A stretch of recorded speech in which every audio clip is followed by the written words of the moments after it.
আমাকে দেখতে হবে যে জায়গাটা এটা তো যেমন 10 মিনিটের রোডে দাও দিলে এটা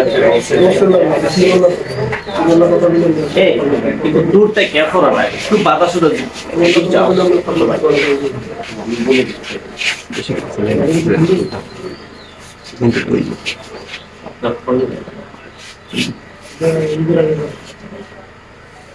তাই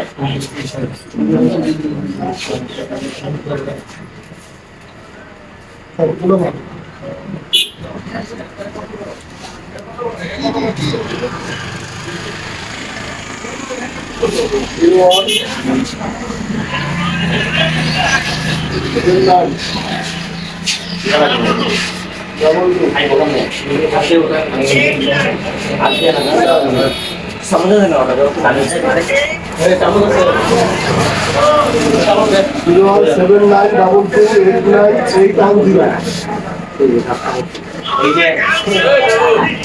আমাদের এলাকায় আসলে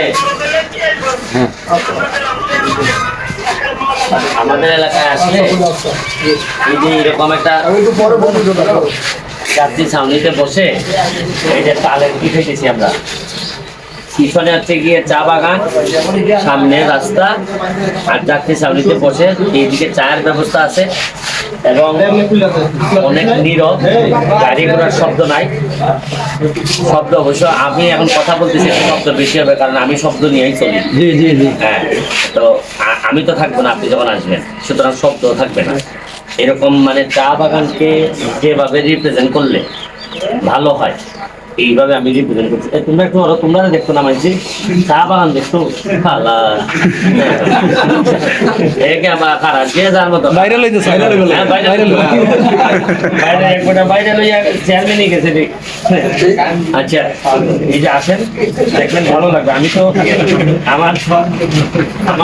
খুব বাড়িয়ে চেষ্টা করি যেমন আজকে সোনারঘাটের মানুষ দেখবে যে ফায়ার ওয়ার্কস কারে বলে কি বাতি আকাশে পুরো আকাশটারে আলোকিত করবে এটা মানুষ চাইলে যে কত কিছু পারে মানে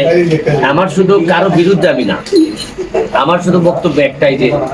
মানুষ নিজের বিশ্বাস করলে কত দূরে যেতে পারে এটা আমার এলাকায় আমি প্রমাণ করে দিব আমার সারা জীবন এমপি হওয়ার ইচ্ছা আমি আসিনি একবার এমপি হয়ে শুধু এটা দেখাই দিতে চাই যে আসলে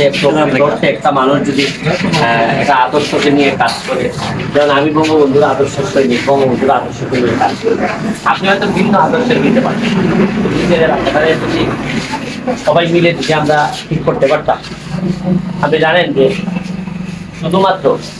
300 এমপি যদি তারাই যেত নিজের পায়ের উপর দুর্নীতির বিরুদ্ধে যদি এদের অবস্থান নিয়ে নিত 300 ডিসিআর এসপি যদি দাঁড়াই যেত আর সব মন্ত্রণালয়ের সচিবরা যদি স্ট্রং হয়ে যেত এই প্রায় 500-700 লোক বা ধরেন 1000 খানেক লোক দাঁড়াই গেলে বঙ্গবন্ধু সোনার বাংলা বানাইতে কেউ ঠেকাইতে পারতো না 18 কোটি মানুষকে আমরা এই মাত্র 1000 লোক আমরা চাইলে বদলাই দিতে পারতাম এর মধ্যে আমি এখন একজন তা আমি আমার এলাকাটায় বদলাই দেওয়ার জন্য যা যা করা লাগে করতেছি আপনারা দেখেন পারেন